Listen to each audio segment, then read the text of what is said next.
Bonsoir tout le monde, 16 juillet 2024. Oui, vous ne rêvez pas, nous sommes en juillet et on fait encore des podcasts de scouting.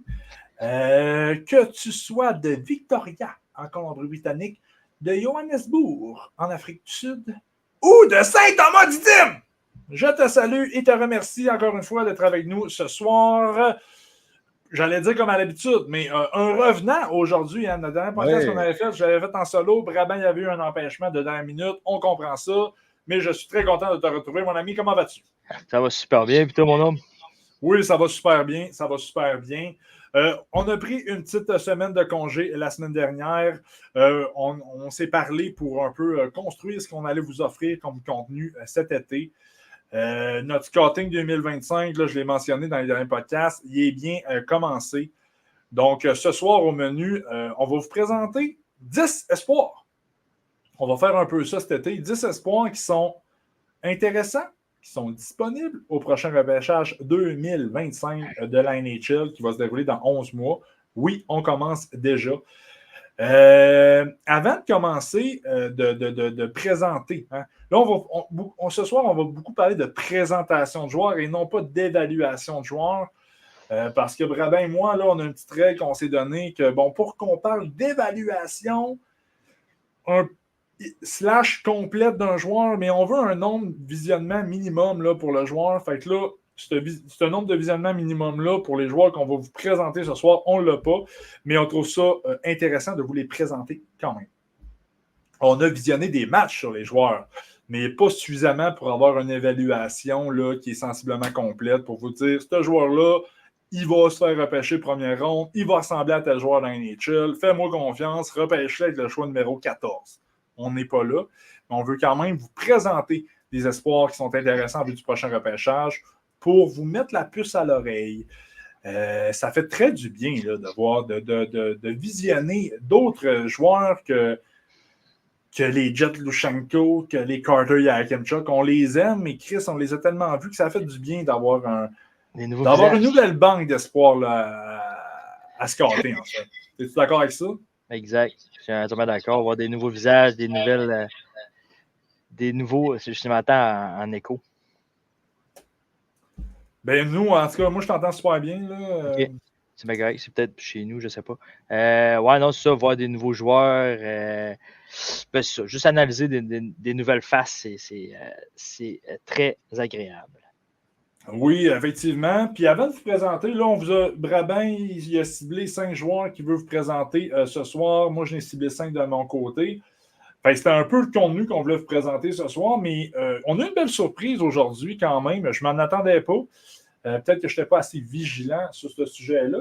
Mais Équipe Canada Junior U20 dévoilé sa liste des joueurs qui sont invités au showcase là, cet été en vue du championnat mondial de hockey junior qui va se dérouler dans la prochaine période des fêtes à Ottawa.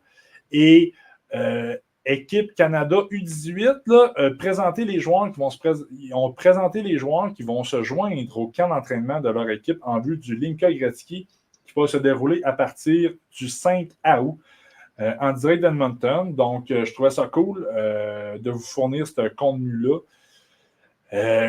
On va commencer avec l'équipe Canada qui va se répéter. L'équipe Canada qui va remporter la médaille d'or au prochain Linka Gretzky parce que le Canada, ils ont quitté la médaille d'or au Linka. Espérons que ce soit le même cas cette année.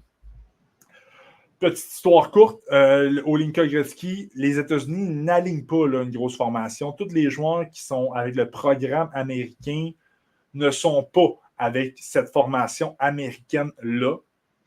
Donc, les États-Unis sont un peu plus faibles. On se rappelle l'année passée, il y avait quand même un Trevor Connolly qui était hyper fort. Mais après ça, c'est ça, on n'avait pas les Steady Stiga, on n'avait pas les Cole Eiserman. Donc, c'est en grande partie pour ça que le Canada remporte toujours la médaille d'or.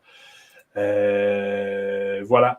Oh, on a un auditeur qui met 10 sur 10 sur mon chandail sans compense pour l'air bête à Brabant. Tout le monde sont après toi tout le temps. C'est l'enfer, man. C'est l'enfer. Surtout celui-là en plus. Surtout celui-là en plus. Il est trop abonné à notre Patreon. Faut qu'il nous envoie ça sur Facebook. Pour les gens qui sont en vidéo, est-ce que tu vois-tu bien mon partage, Brabant?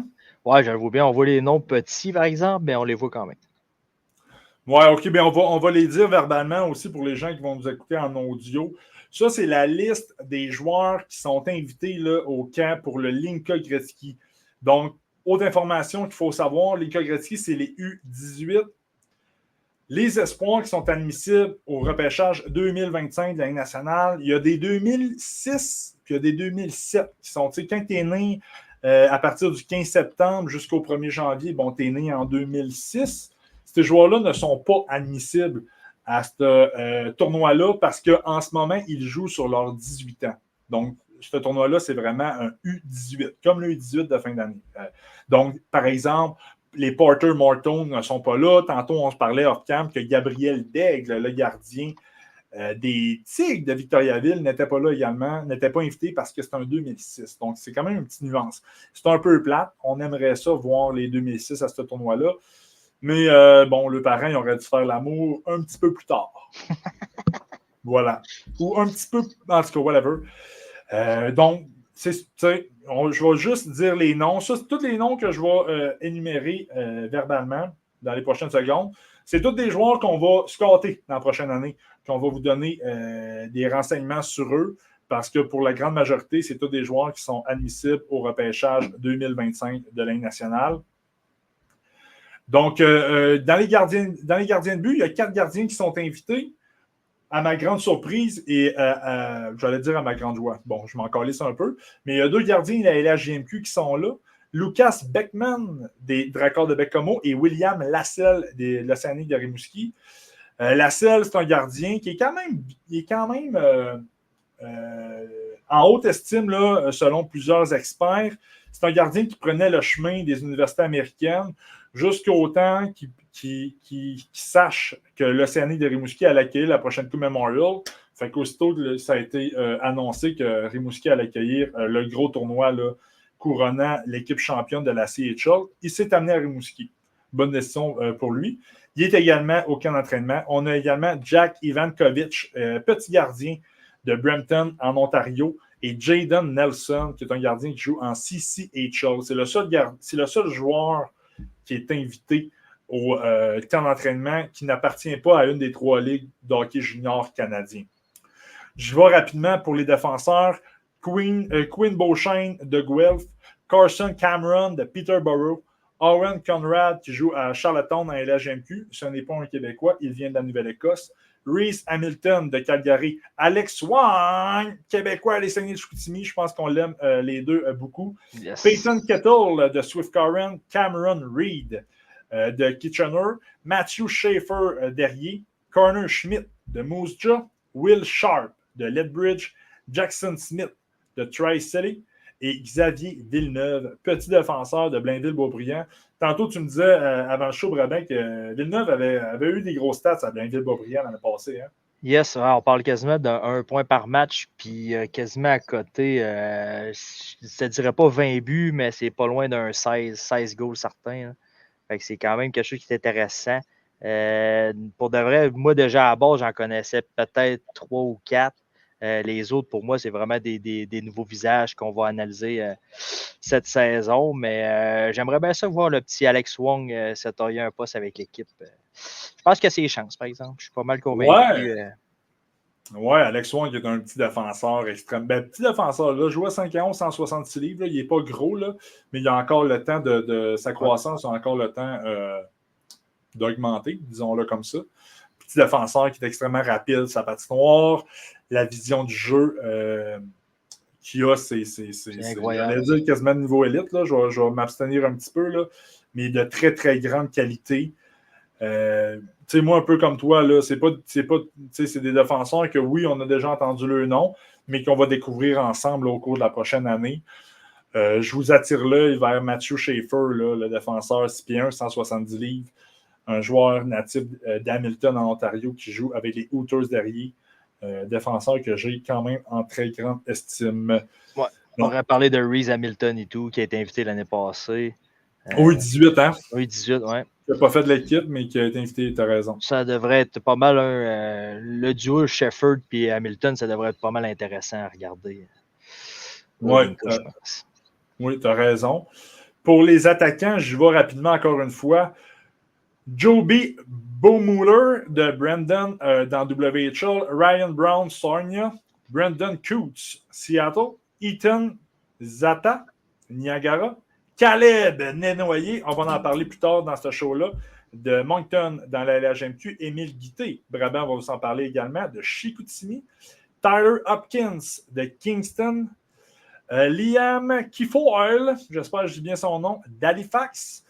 Puis c'est celui qui vient du Nouveau-Brunswick, donc ce n'est pas un Québécois. Benjamin Kindle de Calgary. Tanner Lamb, Kitchener. Plus je dis de Calgary, de Kitchener, mais c'est vraiment l'équipe dans laquelle ils évoluent dans leur ligue respective. Un autre joueur de Chicoutimi, les Saguenayens sont très bien représentés. Nathan Lecomte, petit attaquant de 5 et 8, 157 livres. Il va être présent au camp d'entraînement. Brady Martin de Sault-Sainte-Marie. Caden McCann, Medicine Hat. Gavin McKenna. Pas sûr. Pas sûr.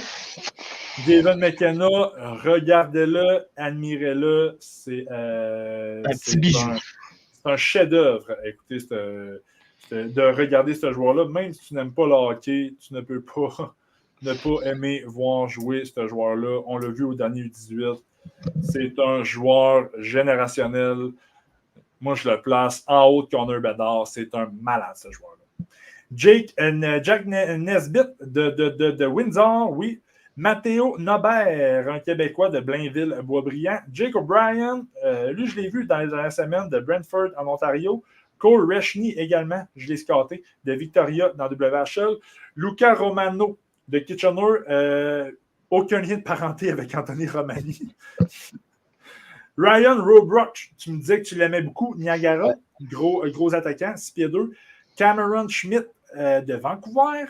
Caden Taylor de Peterborough. Cole Temple de Regina. Et Philippe Veilleux, un Québécois des Foreurs de Val-d'Or. Michael Misa a été invité, mais ne participera pas au camp d'entraînement pour le Linka Gretzky. Rapidement, Brabant, je te fais une passe. Y a-tu un attaquant qui t'attire l'œil plus que d'autres? As-tu des attaquants qui ont hâte de voir jouer? Je te dirais, on va passer par-dessus Gavin McKenna parce que clairement, c'est une coche à part de toutes les autres. Je te dirais que j'ai bien hâte de voir un Caleb Desnoyers ou un Émile Guité durant le tournoi. Je pense vraiment que ça va être des joueurs qui vont avoir quand même un bon impact, je pense, pour l'équipe canadienne. J'ai fait un peu le tour vite fait parce que c'est quand même aussi le même principe. Là. C'est beaucoup de joueurs qu'on n'a pas vus cette saison. Fait que je suis allé vite fait, je suis allé voir les trios, sur quoi que ça jouait.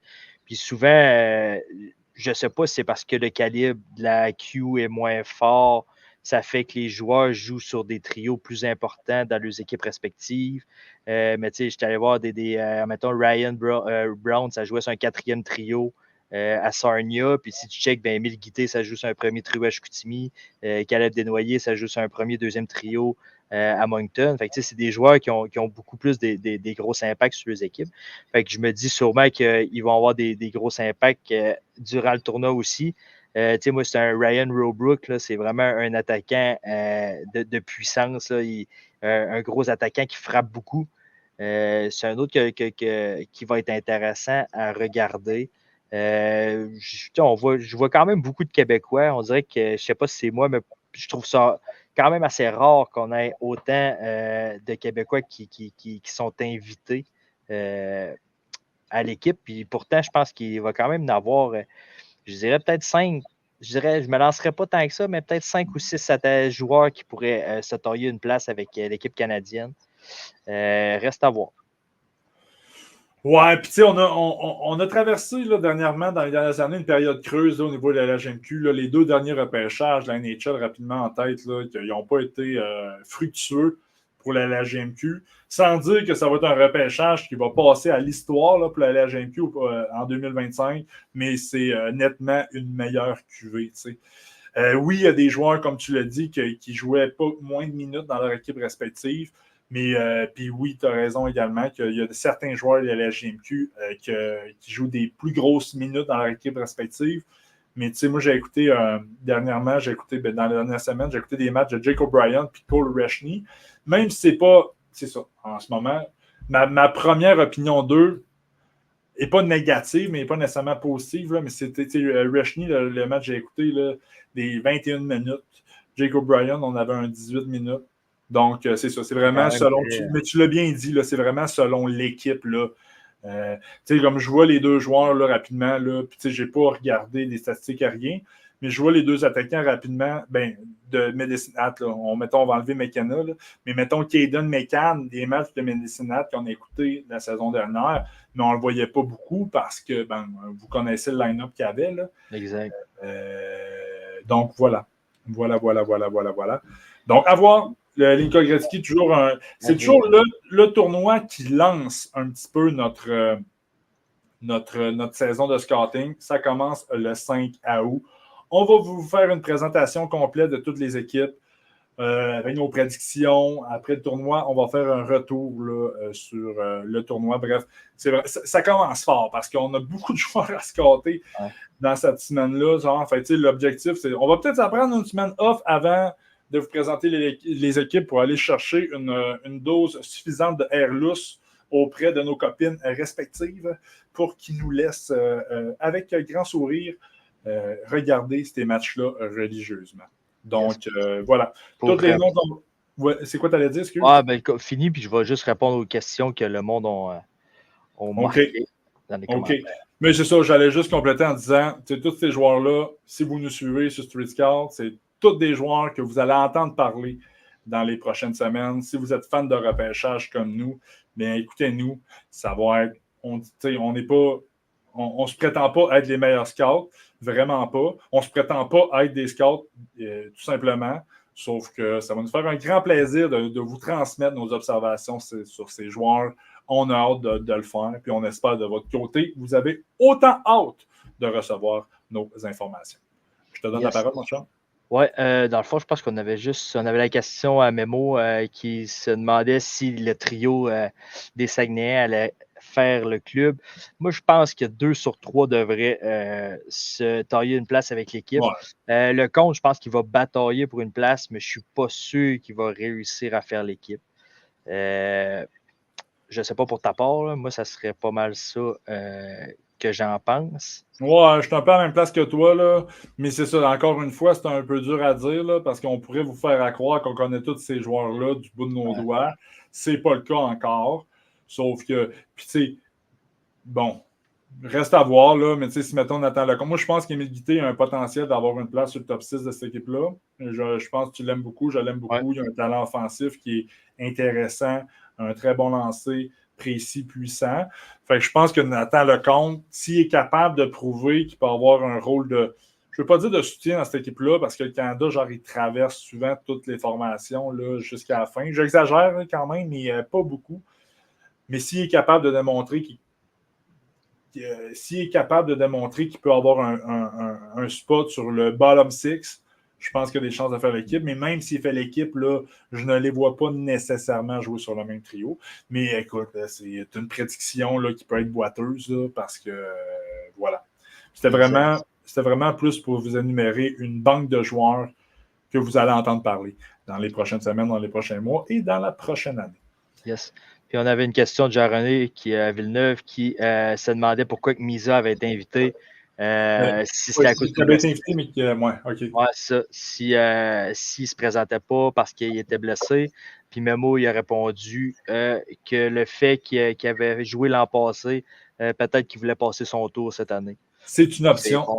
C'est une option. L'année passée, Misa, qui était le plus jeune joueur de cette équipe-là, c'est une option qui est valable. Mais on n'a pas l'information. Là. On a aimé ça vous la trouver. Mais on n'a pas l'information. Pour énumérer des joueurs qu'on connaît un petit peu plus. Le Canada a dressé sa liste de joueurs qui ont été invités à leur showcase pour le U20 prochaine période des fêtes. Ce qu'il faut savoir, c'est que la liste de joueurs qu'on va vous présenter, ce n'est pas nécessairement le camp d'entraînement d'équipe Canada Junior pour la prochaine période des fêtes. Ça l'arrive à toutes les années, ça l'arrive très régulièrement qu'un joueur n'est pas invité à ce camp-là, mais qu'il sort un peu du lot là, avec son début de saison, peu importe sa ligue qu'il a. C'est que ça se peut très bien qu'un joueur qui n'est pas invité à ce showcase-là, mais se taille une place avec Team Canada Junior à la prochaine période des fêtes. Donc, je pense que Joshua Roy, c'est ça qui avait arrivé. Mais en prenant connaissance de cette liste-là tantôt, je me suis dit personnellement que j'avais choisi le mauvais tournoi pour aller assister au championnat mondial de hockey junior. L'année passée, on était allé en Suède pour voir le Canada. Puis, je n'ai pas choisi mon année pour avoir la meilleure version canadienne parce que la brochette de joueurs qu'on va vous présenter dans les prochaines secondes, elle est impressionnante. Elle est très impressionnante. Si l'année passée, je me rappelle, je me suis réécouté dans des vieux podcasts qu'on avait fait Street Scout ou qu'on avait été invité. L'année passée, dans notre analyse du tournoi, mais on voyait clairement les États-Unis et la Suède favoris au-dessus du Canada, ce qui est quand même rare. Cette année, le Canada va faire, je pense, fortement figure de favorite pour ce tournoi-là. Ça fait du bien. Je vois cette équipe-là, je suis comme, ouais, on va aller chercher la médaille d'or. Je suis content. On verra, là. Il y a plus de parité quand même au U20 qu'au Linka Gretzky, mais regardons ensemble la liste des joueurs. C'est complètement fou, pour le vrai. Ben, en tout cas, c'est crissement plus intéressant que l'année passée. Tu vois mon partage d'écran? Oui, c'est flou, mais on est capable de voir les noms. Oui, mais je vais les dire verbalement pour les gens qui sont en audio. Devant les buts, on a 4 gardiens qui sont invités. Carson Bjarnason, qui a été repêché à Philadelphie en 2023, deuxième ronde. Carter George, qui a été le joueur qui s'est illustré le plus pour ma part dans la finale du dernier U18 contre les États-Unis. Un choix de deuxième ronde délai au dernier repêchage qui va être là.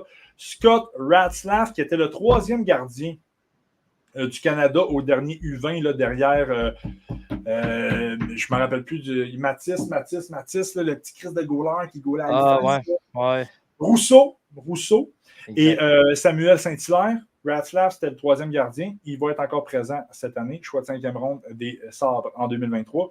Et on a Joshua Ravensburgen. Je ne sais pas si Jean-René nous écoute encore, là, mais c'est un gardien qui est très, très, très intéressant, qui est très, très haut sur certaines listes en vue du repêchage 2025. Un grand gardien de 6 pieds 4 qui va jouer à Prince-Georges cette année en WHL. Il y a même plusieurs experts qui le voient comme le premier gardien sorti, non seulement, mais également en première ronde. On sait que des gardiens repêchés en première ronde, c'est de plus en plus rare. Donc voilà la brochette qui vont être à ce camp-là dans les prochains jours. Chez les défenseurs, mais il y a plein de beaux noms qu'on connaît et qui nous excitent. Oliver Bank, de London. Quinton Burns de Kingston. Noah Chadwick, Lethbridge. Sammy Dickinson, London, qui a été le 11e choix au dernier repêchage par San Jose. Andrew Gibson, gros défenseur de Sault-Sainte-Marie. Dylan McKinnon, qui joue à Moncton en LHJMQ. Tanner Molendyk. Tanner Molendyk, c'est un défenseur qui avait été sélectionné l'année passée au U20, mais qui a été blessé de s'absenter du tournoi, mais il faisait l'équipe. Un défenseur qui ne cesse à son année de repêchage, c'est pas un défenseur que j'avais en haute estime, mais sa progression, elle est fulgurante, elle est très intéressante. Étienne Morin, défenseur québécois de Moncton. Sawyer Mignot, Saginaw. Caden Price, intéressant également. Kelowna. Carter Sutherland, Portland. Et Carter Yagimchuk, 7e choix total au dernier repêchage, sélection des Sénateurs d'Ottawa. Ta première opinion sur cette belle brochette de défenseurs, mon chum?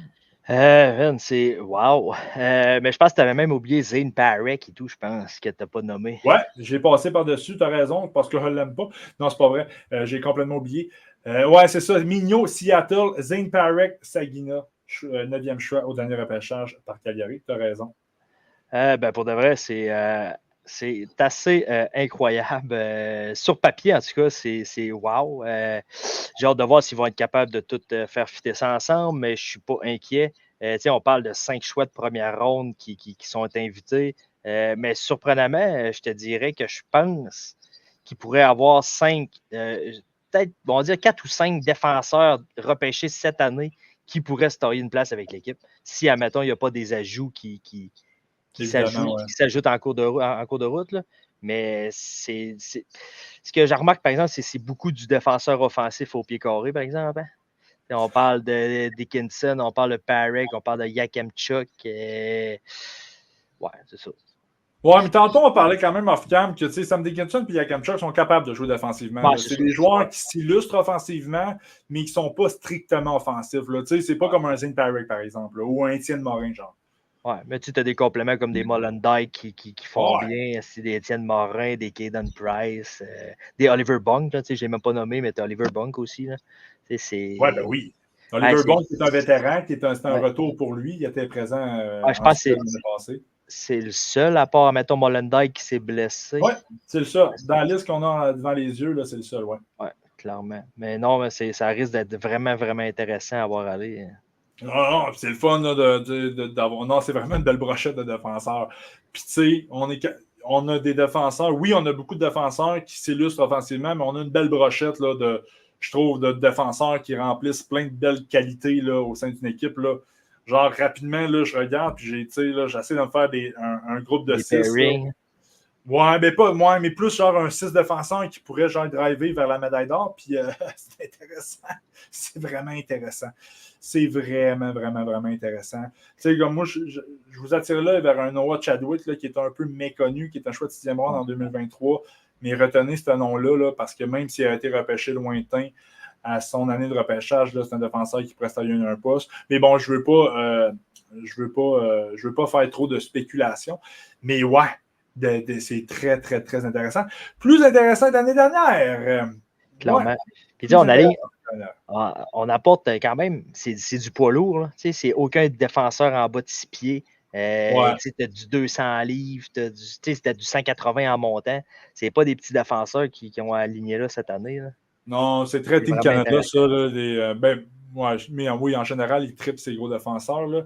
Mais quand il y en a un petit, là, l'année passée, Malechuk qui n'était pas super gros, puis qui était excellent. Là. Ouais. Mais oui, tu as raison, hein, pas de défenseur en bas de 6 pieds.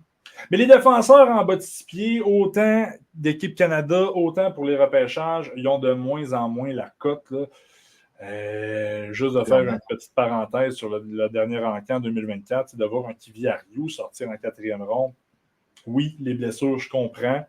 Mais visiblement, le gabarit a joué beaucoup là, sur la sélection tardive de certains joueurs et même sur la non-sélection de certains défenseurs. Je pense rapidement à un Thomas Galvas, qu'on aimait quand même toutes les deux, qui a passé les 7 rondes sans être repêché. Là. Bon, je ne dis pas que Galvas va jouer dans la Ligue nationale, mais de le voir ne pas se faire repêcher est quand même surprenant. Fait, les défenseurs en bas de 6 pieds ont de moins en moins la cote. Bon, on peut parler de Cole Hudson qui est parti après AJ Emery aussi. Là. C'est vraiment. Ouais, c'est ça. En même temps, je comprends parce que moi, je suis aussi, là, de la manière que j'avais lu mes joueurs, j'aime ça aller avec le plancher. Mais c'est quand il y a quelque chose qui me surprend là-dedans quand même. Là. Mais comme Memo, il dit les gros défenseurs sont rendus qui patinent comme les petits défenseurs. Fait que c'est vrai que les gros défenseurs sont rendus extrêmement mobiles à cette heure, contrairement à ce que c'était avant. Fait que c'est quelque chose qui a un impact. Oui, clairement, là, maintenant, là, tu peux pas. Avant, tu étais un gros défenseur, tu étais capable de. Tu étais capable de te forger une place dans la nationale, même si tu n'avais pas de mobilité. Là, aujourd'hui, c'est impossible, ça. C'est impossible. Fait que oui, non, belle observation. Si les défenseurs étaient excitants, attendez d'entendre les noms que je vais vous énumérer parmi les attaquants.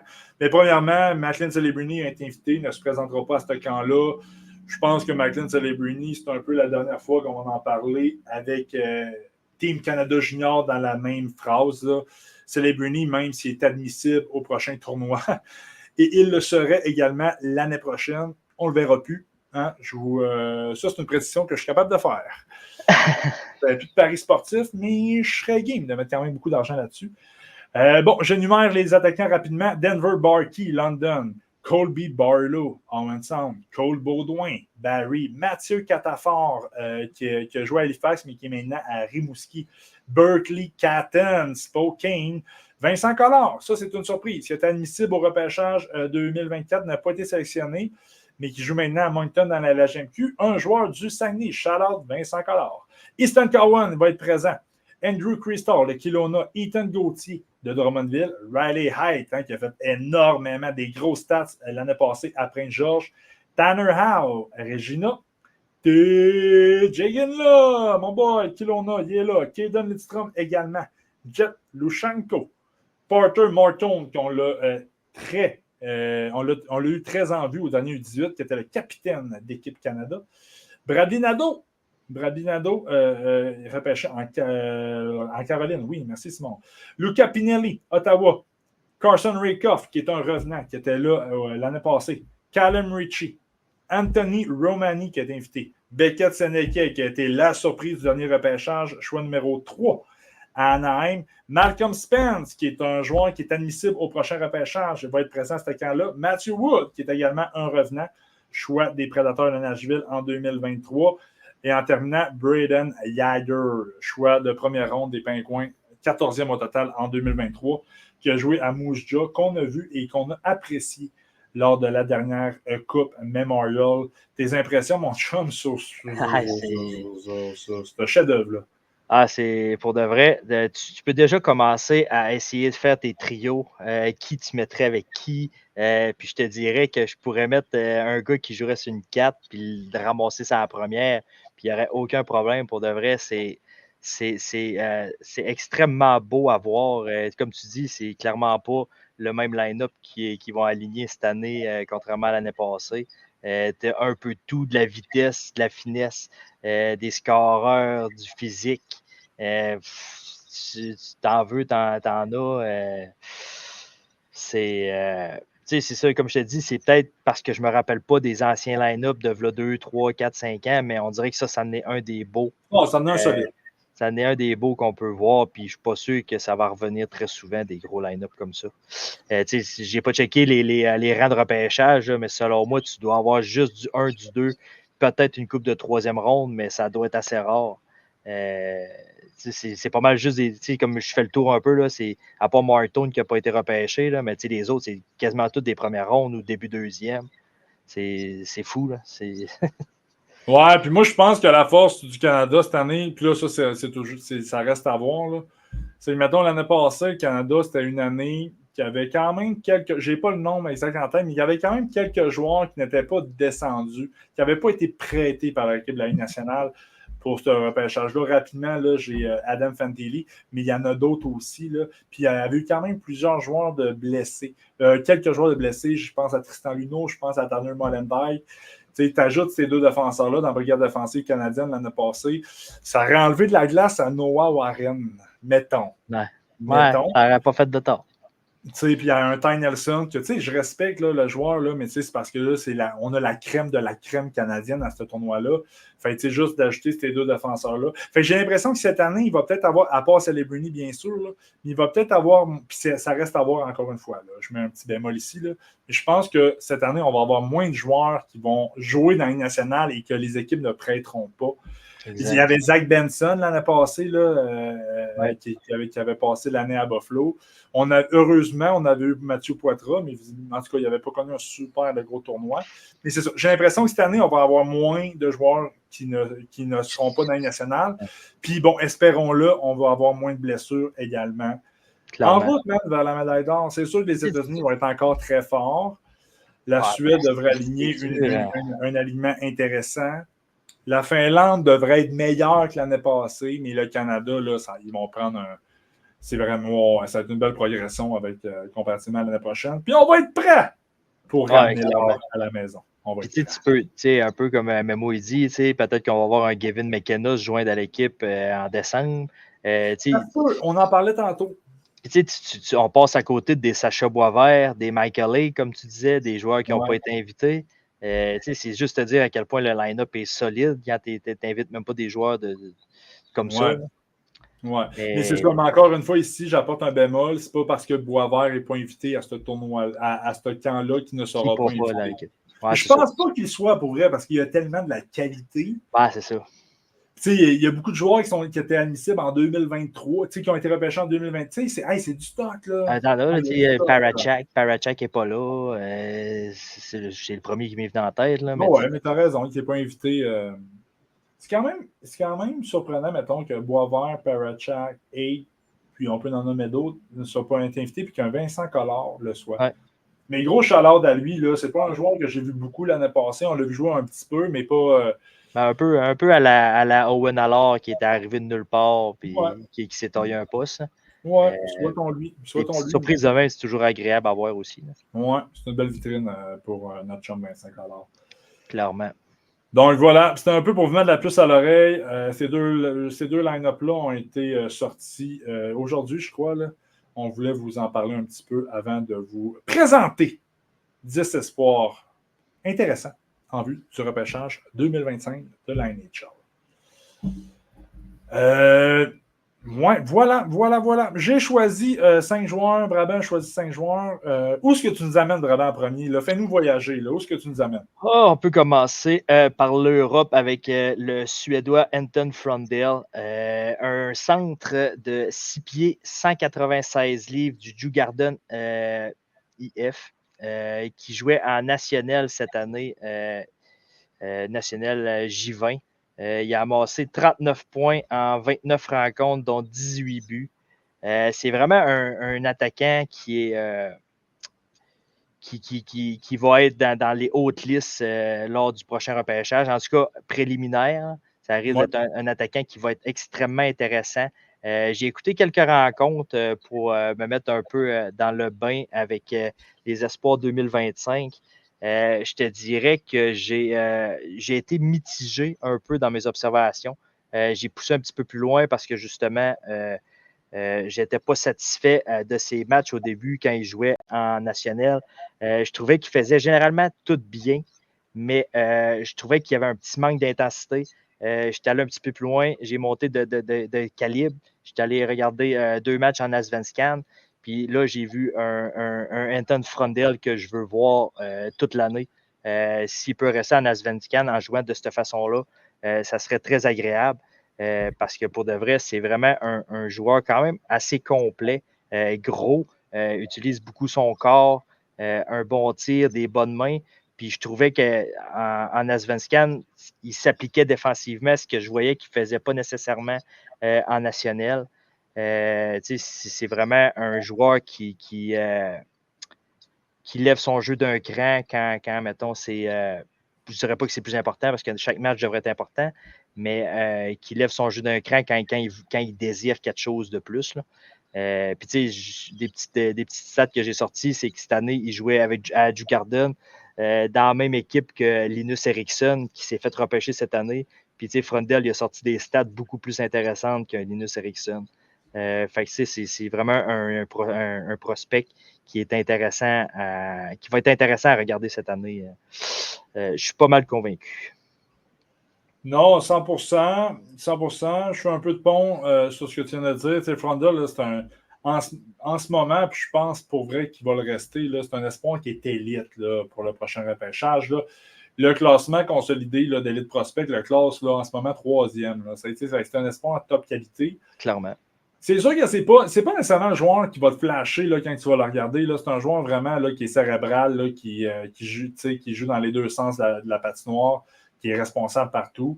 Puis tantôt, tu le disais un peu, tu le dis un peu là, mais tu le dis un peu avant le show. C'est un joueur que je pense. Je ne vais pas te mettre des mots dans la bouche, mais je pense que tu me disais que c'est un joueur que tu avais le plus aimé le voir jouer avec les adultes qu'avec les jeunes en national. Clairement. Puis moi je n'ai pas regardé là, des matchs en national. J'ai regardé des matchs de lui en deuxième division suédoise avec des adultes. Puis bon, effectivement, c'est un jeune joueur qui joue avec des adultes. Il n'a pas un gros temps de glace. Mais de le voir être capable de tirer son épingle du jeu avec un si peu de temps de glace, en appliquant un échec avant qui est très intense, qui est souvent ce qu'on demande là, à des joueurs évoluant sur le 4e trio. Un gars de 6 pieds, 190 livres à un jeune âge. Il y a de quoi qui est bien intéressant dans tout ça. Sauf que je suis d'accord en tout cas. C'est pas un joueur qui est vraiment excitant à regarder. Là. Mais quand on dit c'est un joueur de hockey, c'est un joueur qui fait tout bien sa patinoire, mais c'est vraiment la définition d'Anton Frondell. Je suis bien d'accord. Tu veux-tu nous faire voyager avec ton deuxième joueur? Tu veux-tu qu'on fasse 1-1 ou on fait 5-5? Fais 5-5. 5-5. Ouais. On peut s'en aller. Ce sera pas bien long. On peut s'en aller. Je te dis, Bon on pourrait aller en Slovaquie pour Oh! parler de Lucas. C'est pas Lucas. Luka Radivojevic, un défenseur qui joue en national lui aussi à Örebro. Un petit défenseur de 5 pieds 10, 161 livres. Durant son séjour à Örebro avec le J20, il a amassé 4 buts, 33 points en 43 rencontres. C'est des statistiques quand même relativement acceptables. Il a fini premier pointeur des défenseurs de son équipe. C'est mon premier défenseur que j'ai observé cette année. Et le seul, en fait. Non, c'est vrai, j'ai checké des matchs de Boumedienne aussi. Mais c'est ça, lui, c'est vraiment un défenseur à caractère offensif qui aime transporter la rondelle. C'est ça. Sa force, c'est vraiment ce que j'ai pu remarquer, c'est sa vision du jeu à distribuer la rondelle, sa mobilité. C'est vraiment un défenseur que cette année, c'était pas mal tout le même style de défenseur. Puis lui, il aurait fité dans ce boule-là sans dire qu'il est aussi bon. J'aurais de la misère, justement, sans faire un parallèle. On dirait que j'aurais de la misère à le projeter en première ronde de cette année, mais là, on est un an on est un an en avance. Il y a beaucoup de progression à faire encore. Mais c'est ça, c'est vraiment un défenseur qui joue beaucoup de minutes. C'est un gars qui frôle 21-22 minutes par match. On parle d'un gars qui a 16 ans, qui joue avec des gars de 17, 18, 19, 20 ans, puis qui a déjà des 21-22 minutes par match, qui est juste sur le premier duo. C'est ça. C'est vraiment un défenseur à caractère offensif. Les petites lacunes que j'ai pu remarquer, c'est vraiment son physique, qui est vraiment sa petite faiblesse. Les batailles à 1 contre 1 devant le filet, c'est plus difficile. Mais c'est vraiment un défenseur qui est très intelligent, sort bien la rondelle, est capable de la transporter. Puis c'est ça, c'est sa vision du jeu à distribuer la rondelle qui est vraiment sa grande force. Mais c'est ça, la progression est encore. Il s'en va vers une belle progression, je trouve, parce qu'il a fini sa saison en SHL en jouant avec Örebro, le club senior. Il n'a pas amassé de points. Il a fini les playoffs avec Otto aussi. Il n'a pas amassé de points. As-tu regardé des matchs de lui en SHL? Non, je n'ai pas regardé des matchs de lui en SHL. J'ai juste regardé ses matchs, justement, au U18 fin de saison. Oui, puis on l'a vu également au U20 pendant l'année passée. C'est dire qu'il s'enligne vers une belle progression. S'ils l'ont appelé pour finir la saison avec eux, on peut espérer que peut-être l'année prochaine, il pourrait jouer plus de matchs en SHL. C'est un joueur aussi qui s'est fait repêcher dans le repêchage européen en CHL par Charlottetown dans la LGMQ. Je ne sais pas si ça pourrait être une option pour lui. S'il joue en SHL, tant mieux. S'il joue en national, peut-être que ça pourrait être intéressant de le voir faire le saut dans Q. Mais reste à voir. Ouais, Luka Radivojevic, pour les connaisseurs, là, c'est le fils de l'ancien joueur de la nationale, Branko Radivojevic, qui a joué là, une centaine de matchs de mémoire dans la nationale. Donc, petite information intéressante à son propos. On l'a vu là, cette année au repêchage 2024, là, les petits défenseurs ont de moins en moins la cote. On a parlé tantôt.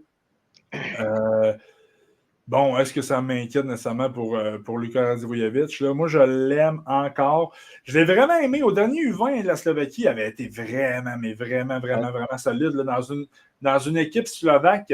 Tantôt, on parlait d'édition du Canada qui allait être une édition qui est particulièrement forte cette année. Mais l'édition, l'année passée, slovaque, là, était particulièrement forte aussi. Là. C'est rare, la Slovaquie. Malheureusement, avait perdu là, en quart de finale contre la Finlande.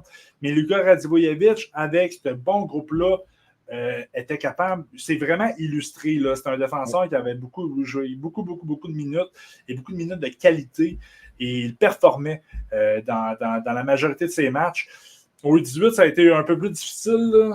Ouais, ça a été un peu plus difficile, mais bon, je l'aime également. Et malgré son petit gabarit, le Radivojevic, en ce moment, avec la combinaison de certaines listes. Elite Prospect est classé 17e. Donc, si un petit défenseur comme ça est classé aussi haut, c'est parce qu'il fait beaucoup de choses de bien sur la patinoire. Puis effectivement, comme tu l'as mentionné, Brabant, Luka Radivojevich est excellent. Il est excellent. Est-ce que, mettons, tu le comparais... On le compare-tu, mettons, à un Lane Hudson? Pas un Lane Hudson, mais un Cole Hudson, excuse. Ou mettons... moi, je pense que c'était le fit. Mettons, si je serais pour comparer, c'est le fit que je voyais qui fitait quand même le plus. Je dirais que je vois peut-être un peu plus un Cole Hudson capable de jongler sur la ligne bleue. Un peu ce que Radivojevich, je trouve qui est moins à l'aise. Il le fait quand même assez bien, mais moins que Hudson. Mais je trouve que la comparaison est quand même assez intéressante. Là. Mais c'est sûr qu'il y en a un qui s'aligne avec une puissante nation, l'autre s'aligne avec une moins bonne nation. Mais c'est ça. Puis comme on parle, Radivojevich, il jouait des grosses minutes. Là, on parle des 28 minutes, des 26 minutes. C'est sûr que tu vois des bons et des pas bons dans le match, des mauvaises séquences, mais il est tout le temps aligné contre des grosses trios. Il est tout le temps, il joue tout le temps contre les meilleurs adversaires. C'est sûr qu'à l'occasion, tu le vois faire des erreurs, mais c'est à quelque part, si tu joues contre les meilleurs, c'est parce que tu es le meilleur. Non, effectivement. La comparaison avec Cole Hudson est intéressante. Moi, quand je jouais à Radivojevich, je jouais davantage, par exemple, un Kiviariou, pour moi. Là. Je trouve que puis en même temps, je veux dire, il y a un débat à avoir, là. Comme on dit depuis tantôt, là, oui, on les a vus jouer, mais notre évaluation, évidemment, là, n'est pas complétée là, sur ce joueur-là. Mais moi, je vois un Cole Hudson attaquer, se porter davantage à l'attaque, tandis que je vois un Radivojevich plus cérébral qui va avoir la rondelle à la ligne bleue offensive, mais qui va moins se porter genre, profondément dans la zone, puis qui va plus alimenter ses coéquipiers de très belle façon, by the way. C'est un beau mix. Ouais.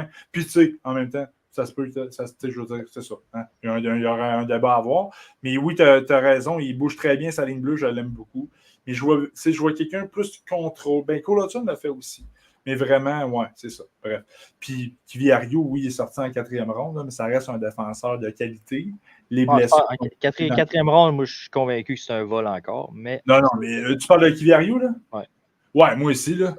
Mais en fait, c'est que ça. Kiviariou ne peut qu'être un vol, en fait.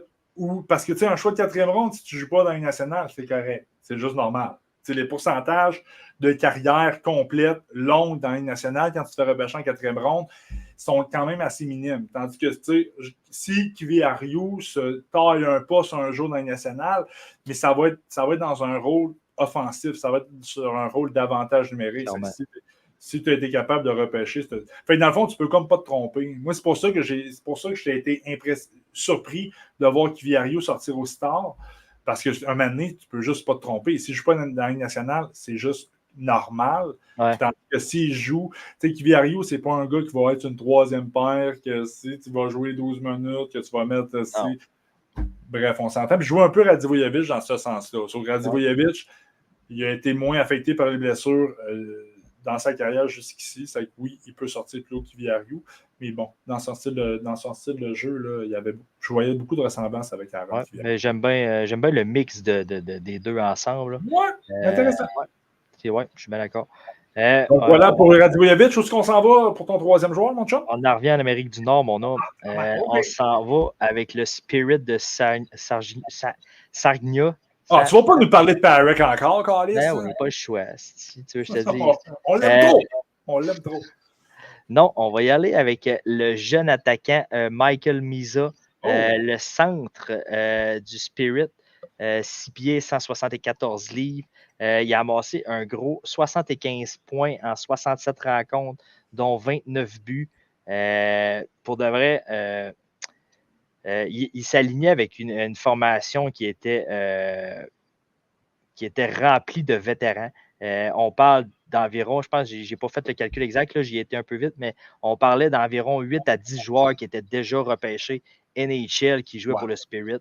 Mais quand tu donnes la Coupe Memorial, c'est des vétérans. C'est ça. Mais ça, c'est entièrement d'accord. Mais tu sais, les deux premiers pointeurs du Spirit cette année, c'était 2 joueurs non repêchés encore. On parlait de Zane Parek, puis le deuxième était Michael Misa, les deux jeunes joueurs de l'équipe. Michael Misa était, je suis allé un peu plus loin, était le 7e attaquant le plus utilisé. Étant un joueur qui jouait peut-être sur un 2, troisième trio, qui avait un peu moins de PP, qui jouait clairement pas sur un piqué, à ce que j'ai pu remarquer dans mes visionnements. Mais tu sais, amasser 75 points en 67 rencontres quand tu n'es pas un des top 3 attaquants utilisés de ton équipe, c'est qu'à quelque part, tes minutes jouées sont quand même relativement remplies, mais à chaque séquence, tu donnes de quoi d'intéressant. Puis c'est un peu ce que j'ai remarqué de Michael Misa. C'est vraiment un attaquant extrêmement rapide, extrêmement agile. Ses changements de direction, c'était de toute beauté. Là, ses feintes de corps, ses feintes avec ses mains. J'ai pas trouvé que c'était ses 29 buts. J'ai pas trouvé que c'était un tir lourd, quand même assez précis, mais je le voyais plus comme son one-touch pass, là, il est extrêmement rapide. C'est quelqu'un qui garde vraiment pas la rondelle longtemps sur sa palette. C'est ça, c'est vraiment j'ai une option de passe. C'est pas réfléchi. Je l'envoie direct. C'est mon option de passe, elle est parfaite. C'est vraiment pas des passes compliquées qui se fait. C'était vraiment des jeux simples. Give and go, transfert, redonne-moi la rondelle, je repars. C'est vraiment un gars, c'est ça, son patin, c'est vraiment sa grosse force. Ses replis défensifs, il était autant intense que son échec avant. Mais ses replis défensifs étaient bons. Dans sa zone, j'ai trouvé ça un peu plus difficile. Mais c'est ça. S'il y a juste son jeu défensif à améliorer, c'est pas grand-chose, mais c'est vraiment un attaquant qui va avoir, je pense, un rôle vraiment plus important l'année prochaine. Puis c'est ça, j'ai hâte de le voir d'être dans vraiment un rôle clé dans son équipe, puis de le voir comment il va réagir en ayant plus de minutes. Là. Ouais. J'ai tout écouté ce que tu as dit, mais si vous m'avez vu serrer les lèvres, c'est parce que, bon, il y a des gens dans les commentaires qui font plein de commentaires super constructifs là, que j'aimerais ça, qu'on verbalise là-dessus. Mais bon, on le fera pas parce que. Ça vaut la peine que j'aille les lire ou je peux passer? Ah, c'est super pertinent. Mais malgré, on les aime, on est content que les gens nous écoutent live sur notre page Facebook. On apprécie que vous soyez là. Mais voilà. Ouais, c'est ça. Bref, ouais, pour revenir. Michael Misa, pas l'évaluation, ta présentation de Michael Misa, je la trouve très complète et je la partage. Michael Misa, c'est un joueur qui a eu le statut de joueur exceptionnel à son entrée dans la OHL. Puis, en tout cas, il y a eu des gros stats partout où ce qui est passé, qui est classé 4e là, dans la combinaison des listes là, selon Elite Prospect. Donc, c'est un espoir de très, très grande qualité. En fait, moi, ta présentation est fucking complète. Là. Moi, ce que j'aime dans Michael Misa, c'est vraiment tout l'arsenal qu'il nous présente. Ouais. C'est un joueur qui peut autant jouer de finesse et le faire très bien, mais autant foncer au but, driver le filet adverse, manger des coups, continuer à travailler, aller chercher les garbage. Pour vrai, offensivement, il coche vraiment beaucoup de cases. T'sais. Il y a eu un petit peu de. Je ne veux pas dire de hate autour de Misa, là, mais quand même, quand tu as le statut de joueur exceptionnel, là, tout le monde, si tu n'es pas repêché premier, puis si tu n'es pas un joueur générationnel. C'est un flop. Ouais, on dirait qu'il y a des gens qui pensent ça, là, mais bon, pas du tout. Là, c'est vraiment un espoir de qualité. Tu l'as bien dit, là, il a fait beaucoup de points à Saginaw. C'est pas nécessairement lui qui avait les minutes d'avantage de premier power play, là, qui grossit tes statistiques, là, mais il a été capable là, mais c'est ça, il y a beaucoup d'options de projection pour le prochain niveau. Bref, je l'aime beaucoup. Oui, j'ai beaucoup aimé ta présentation sur Michael Misa, qui est le frère de Luke Misa, qui a été repêché là, au dernier repêchage en 2024. Là. Assez lointain, petit attaquant. Bon, c'est des frères, mais c'est pas le même joueur. Non, clairement pas. Vraiment pas.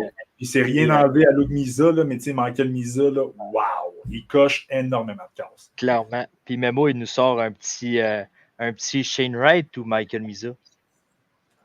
Oh, en tout reste. Michael Misa. Mettons, si je les prends au même âge, je prends Michael Misa. Puis si avec la. Ouais, je prends Michael Misa. Je suis à l'aise. Ouais, je suis un peu du même avis. Surtout qu'on sait un peu comment Shane Wright est. Ouais, mais si mettons, essaye de prendre non. Shane Wright à son année de repêchage, ce qu'on voyait de lui, puis essaye de voir. Puis c'est ça, c'est parce que Michael Misa, encore une fois, oui, on l'a vu plus, ce joueur-là, parce que ça fait longtemps qu'on le voit jouer. Ça fait longtemps qu'il est sur la map là, parmi les espoirs intéressants. Mais encore une fois, l'évaluation n'est pas complète. Donc, tu sais, je suis un peu. Tu as plus de wow aussi dans le jeu de Michael Misa. Shane Wright, c'était plus un joueur complet qui était bon un peu partout. Michael Misa, c'est vraiment. Côté offensif, là, il va t'en apporter des choses. Puis défensivement, c'est un peu plus dur. C'est pas un cancer. C'est juste que c'est vraiment son côté qu'il faut qu'il améliore. Mais je pense que je pencherais du côté de Michael Misa aussi pour ce qu'il peut t'apporter. Offensivement, Ouais. ça peut être fucking intéressant. Ouais, moi tout. Mais tu sais, on va pouvoir te donner une réponse plus claire. Mettons notre première liste, on va la publier genre en fin octobre, début novembre. Tu sais, rendu là, on va être. Je vais être capable de donner, en tout cas personnellement, je vais être capable de donner une réponse plus éclairée, plus assumée de mon côté. Donc, on a parlé de Anton Frondel, gros attaquant suédois. On a parlé du petit défenseur, mais ô combien talentueux slovaque, Luka Radvojevic. Tu nous as ramené chez les gagnants de la Coupe Memorial, le Spirit de Saginaw, en nous parlant de l'excellent Michael Misa. Où est-ce que tu nous amènes pour ton quatrième joueur? Bon, on va rester en Amérique du Nord, puis on va aller directement à la maison avec notre petit Émile Guité. Petit, en fait, un 6 pieds 1, 165 livres, ailier gauche des Saguenay-Chicoutimi, a amassé un beau 57 points en 61 rencontres, 25 buts. Un gars qui a gagné la recrue de l'année dans la LGMQ, puis qui a été automatiquement nominé pour la recrue de l'année dans la CHL, parce que c'est un par ligue, en fait. C'est automatiquement ça. C'est un joueur qui s'est fait repêcher deuxième au total, si je ne me trompe pas, derrière Caleb Desnoyers. Yeah. C'est ça. Qui s'est hissé, je te dirais, on les a vus un peu plus cette saison, vu moi je reste à Chicoutimi, fait que je suis allé voir un peu plus souvent les Saguenayens, qui s'est hissé assez vite sur le premier trio des Saguenayens de Chicoutimi, puis qui a fait sa place. Ça n'a pas été très long. Sa grosse force, là, c'est vraiment son tir du poignet. Son tir sur réception, c'est vraiment son arme de prédilection. C'est un gars extrêmement dangereux à l'aile droite là, sur son one-timer. C'est quelque chose. Je pense que ça va être un des bons tirs du repêchage qu'on va avoir. Ça va être celui d'Émile Guité. C'est pas pour rien que les matchs que j'ai regardés, il y avait toujours quelqu'un qui était entre le défenseur et Émile Guité pour laisser aucune chance à Émile Guité de lancer au filet. Parce que tous les lancers qu'il prenait, autant des lancers de loin que des lancers plus rapprochés, c'était tout le temps des tirs qui étaient menaçants, qui dérangeaient le gardien puis qui n'était pas capable de les contrôler. C'est un gars qui joue très haut dans la zone offensive, ce qui fait de lui le joueur qui se replie le plus rapidement. Ce qui est assez normal, mais ce que j'ai beaucoup aimé, c'est vraiment son positionnement en zone défensive. Il a vraiment des aptitudes à intercepter des lignes de passe. C'est pas pour rien, c'est le deuxième joueur des Saguenayens qui a bloqué le plus de lancers cette saison. C'est ça. Fait que son jeu défensif, c'est pas un gars qui va être super flashy.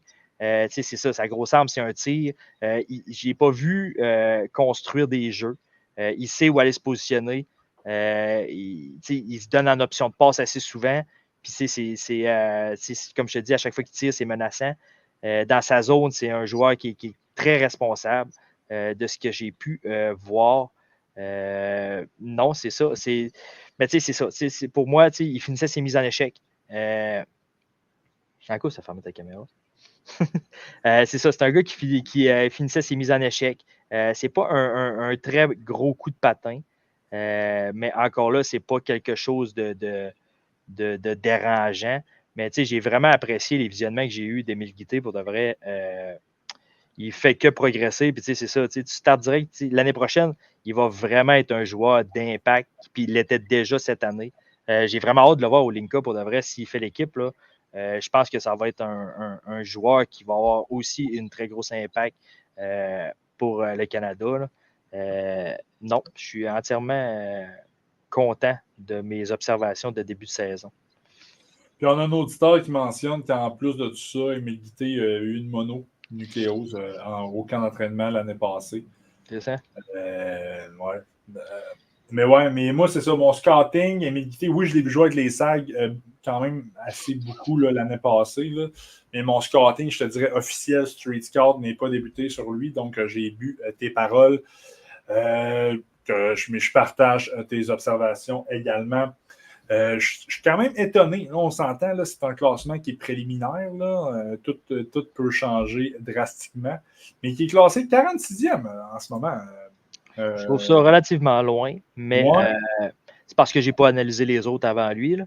Mais de ce que j'ai pu voir. Tu en as quand même vu, là, tu sais. Ouais, mais je trouve ça relativement loin pour de vrai. Ouais.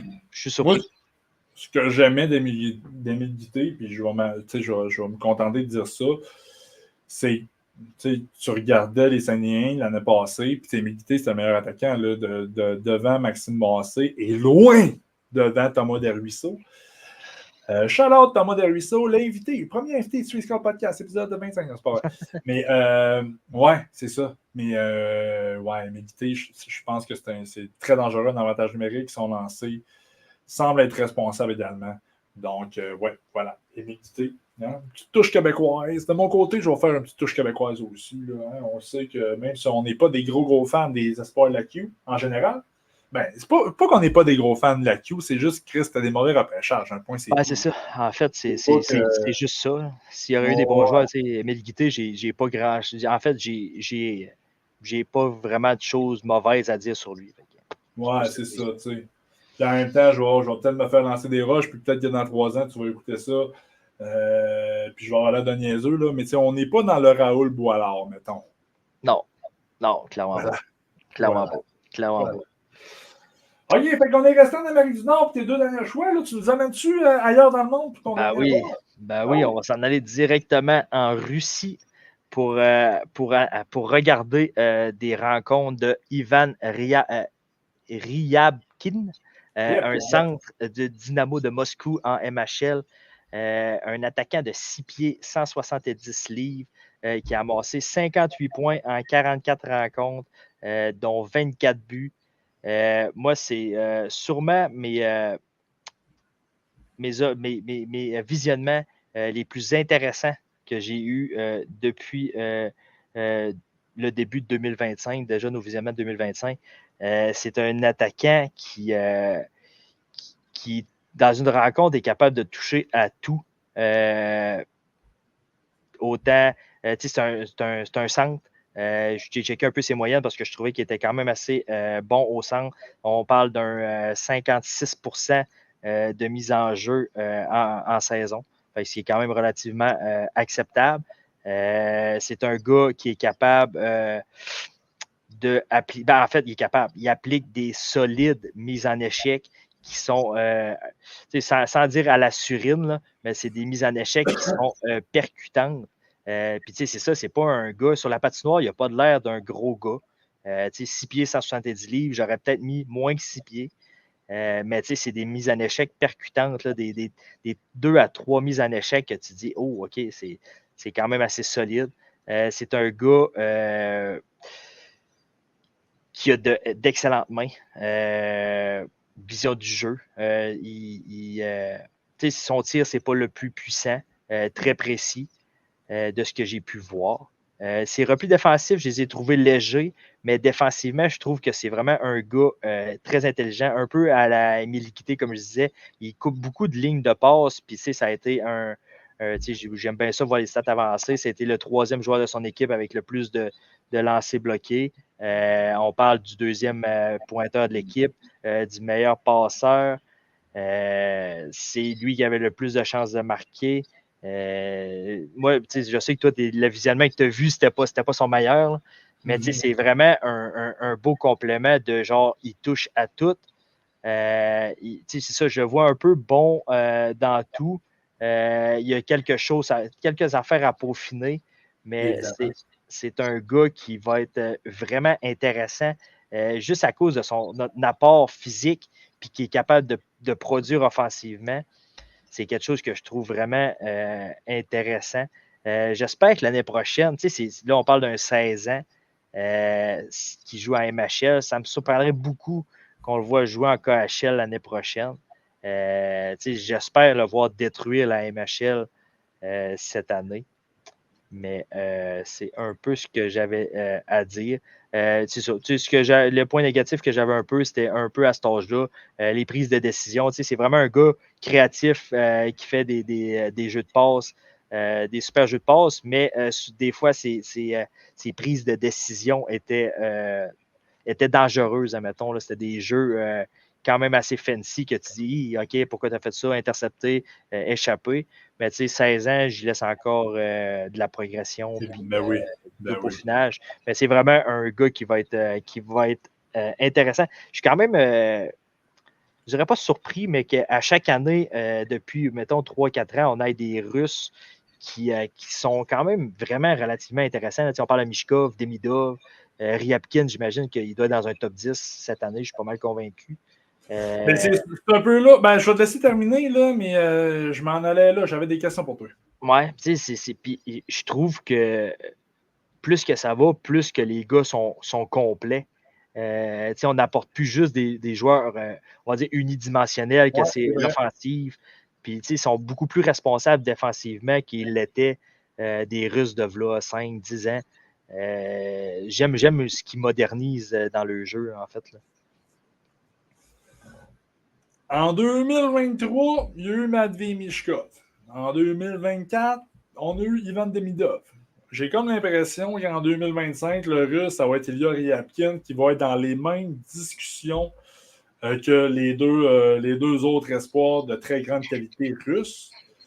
Tu as vu jouer Ryabkin plus que moi, donc à l'heure actuelle, je me fie beaucoup sur tes observations. Tu as un bon œil, je le respecte et je l'apprécie.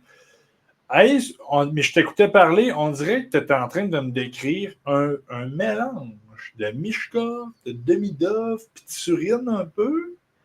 Ce que je trouve ça hyper intéressant. C'est le feeling que j'ai eu. Et ma prochaine question, c'est que, mettons, Ryabkin, tu le vois-tu plus comme un Demidov ou comme un Mishkov? Où on est ailleurs, mettons. Je le vois beaucoup plus comme un Demidov parce que je le vois beaucoup, en tout cas de ce qu'il m'a démontré, il a de l'air beaucoup plus d'un joueur qui est responsable un peu partout, ce que Mishkov n'est pas clairement. J'aime bien ce que Memo il dit, par exemple, c'est vrai que dans le zone, c'est pas les Russes, c'est pas les gars qui vont breaker le plus. Ils sont tout le temps prêts à repartir. Mais plus que ça va, plus que, mettons, Ryabkin, là, c'était vraiment. Il bloquait des rondelles. Là, il n'était pas juste genre je décampe à l'attaque. C'était genre, il s'appliquait quand même défensivement. J'ai vraiment été agréablement surpris. Mais ça, je vois plus un Demidov en Ryabkin, mettons. Là. Mais un peu plus hargneux à la Surine dans ses mises en échec puis dans son intensité, mettons. Et on doit respecter, là, tu as dit ces statistiques tantôt, hein, dans MHL? Ouais. On doit les respecter. Là, c'est des statistiques qui sont extrêmement impressionnantes. Moi, mon opinion sur la MHL est un peu négative, là, mais je pense que j'ai peut-être un problème là-dessus. Là. Je pense pas que j'ai raison de autant hate la MHL, mais force est d'admettre qu'on doit respecter ces statistiques. C'est un espoir de qualité. Le classement le place au 5e rang. En ce moment, hein, c'est embryonnaire en tabarouette, on en convient. Il y a Ryabkin, donc un espoir de très, très grande qualité. Cette année, c'est ça. Demidov il a été beaucoup comparé à Mishkov, pas en termes de style de jeu, mais en termes de qu'est-ce qu'il va apporter dans la Ligue nationale. J'ai comme l'impression que Ryabkin, là, ça va être le fun de jongler avec ces 3 joueurs-là. Parce que Ryabkin, c'est un espoir russe de très grande qualité. Il y a d'autres espoirs russes de qualité, mais des top, là, c'est pas mal le seul russe, comme Demidov était cette année, comme Ishkov était en 2023. Je suis bien d'accord. Merci pour ce beau voyage à travers le monde pour nous présenter 5 espoirs intéressants, repêchage 2025 NHL. On va faire ça un peu là, pendant l'été. Là. On va vous présenter d'autres espoirs. On a quand même hâte de vous parler du Linka Gretzky. En tout cas, moi, j'ai crissement de vous parler du Linka Gretzky. Et merci pour ce beau voyage-là. De mon côté, je vais tenter de vous faire voyager tout autant. Tu as commencé j'allais dire ton top 5, mais tu as commencé ta présentation de 5 espoirs en parlant d'un Suédois. On y retourne. Hein? J'aime la Suède. Tu sais, je te dis. On y retourne en termes de nationalité, pas en termes de visionnement. Parce que le premier joueur que je vais vous parler, mais c'est le défenseur suédois Sacha Boumedienne, mais qui a évolué l'année passée avec les Phantoms de Youngstown dans USHL. Donc, c'est un joueur que tôt a pris le chemin là, de l'Amérique du Nord. Ce que je trouve qui est toujours une bonne décision. Je ne dis pas que rester dans ton pays, c'est une mauvaise décision. Là. C'est vraiment une préférence personnelle. Là. Je ne suis pas prêt à dire qu'un est meilleur que l'autre pour le développement, mais j'apprécie. Comme quand on écoute le repêchage européen de CHL, là, on s'en parlait à un moment donné. On aimerait tous qu'ils viennent. Non. Ouais. Tu parlais de Radivo qui était avec les Highlanders de Charlottetown. On aimerait ça qu'il vienne. Il ne viendra probablement pas. Sûrement pas. Mais c'est ça. By the way, là, on parlait de Matvei Kridin. On ne parlait pas de Matvei Kridin, mais qui a été repêché fin de première ronde, Calgary, qui a été repêché premier overall par Val d'Or. Les rumeurs l'envoient à Rimouski et les rumeurs mentionnent qu'il pourrait faire le saut dans la LHMQ l'année prochaine. Bref, je reviens à Sacha Boumedienne, qui est un défenseur à bon gabarit. Hein? Suédois, 6'2", 183 livres. L'année passée à Youngstown, des statistiques sont intéressantes, mais pas flamboyantes. 27 points en 49 matchs, 3 buts, 24 passes. Première chose qui me saute aux yeux en scoutant Boumedienne, c'est que dès l'année prochaine, dès tantôt, il va jouer dans la NCAA avec la prestigieuse Université de Boston, les Terriers de l'Université à Maclean-Celebrini à l'Innotion. Donc, c'est déjà un beau programme pour son développement, une belle vitrine pour lui en vue du prochain repêchage. Un défenseur en ce moment, en début de saison, qui est classé 9e, donc un espoir top 10. Puis ça m'amène en tête que on ne peut pas faire, parce que je me rappelle dans le podcast, il y a 2 semaines que j'ai fait en solo, j'avais reçu la question, puis la question m'avait un peu chamboulé, parce que c'était comme, hey, le repêchage 2025, est-tu meilleur, est-tu moins bon que 2024, que 2023? Tu m'en avais posé une crise de bonne, parce que quand tu me poses une question, j'aimerais ça te répondre de la manière la plus transparente possible. Puis, ma réponse était que je ne le savais pas, parce que, mon scouting n'était pas commencé. Tout ça pour dire que si je peux dire une chose pour le repêchage 2025, c'est qu'il est moins fructueux en termes de défenseurs que le 2024. Ça, je pense qu'on est le 16 juillet. Je suis à l'aise de dire cette information-là. Ça ne veut pas dire qu'il n'y a pas de défenseurs qui sont intéressants, mais le groupe de 6 défenseurs qui sont sortis dans le top 12 en 2024, top 12, top 13, de Bouillon est sorti 12. On ne verra pas ça en 2025. Donc voilà, Sacha Boumedienne, je vous ai dit les statistiques qu'il a eues dans USHL. Il s'en va à Boston l'année prochaine. J'aime ce genre de défenseur-là. Moi, c'est un petit péché mignon. Tantôt, on parlait qu'il y avait de moins en moins de défenseurs qui sont en haut de 6 pieds et qui ne sont... Les gros défenseurs ne sont plus pas mobiles, en fait. C'est ça qu'on disait. Et c'est une observation qui est excellente parce que je suis d'accord que c'est de plus en plus vrai. Donc, j'aime Boumedienne. Il a un bon gabarit avec une belle mobilité. J'aime sa confiance qu'il a avec la rondelle. Puis, tu sais, mais c'est ça. J'ai pas beaucoup de matchs de vue sur les joueurs. On en a parlé beaucoup. Mais j'aime regarder les matchs qui sont des matchs importants. J'ai regardé les matchs où le joueur faisait face à l'élimination en série. J'ai regardé justement des 7e matchs des joueurs. Je veux voir comment que le joueur se comporte dans des matchs d'une importance capitale. Donc, c'est un peu le match que j'ai regardé de Sacha Boumedienne, le dernier match que j'ai regardé de lui. Là. C'était un match contre Dubouk. C'était la première ronde des séries à USHL. Dubouk, c'est une grosse équipe. C'était un 2-3. Dubouk, les ont blanchis en 2 matchs. Mais j'ai regardé le dernier match de Boumedienne. Je voulais voir comment il se comportait dans ce style de match. J'ai aimé la confiance qu'avait la rondelle, malgré le fait que son équipe était... son équipe était clairement plus faible que Dubouk, là, mais la confiance qu'avait la rondelle, il la transportait de très belle façon.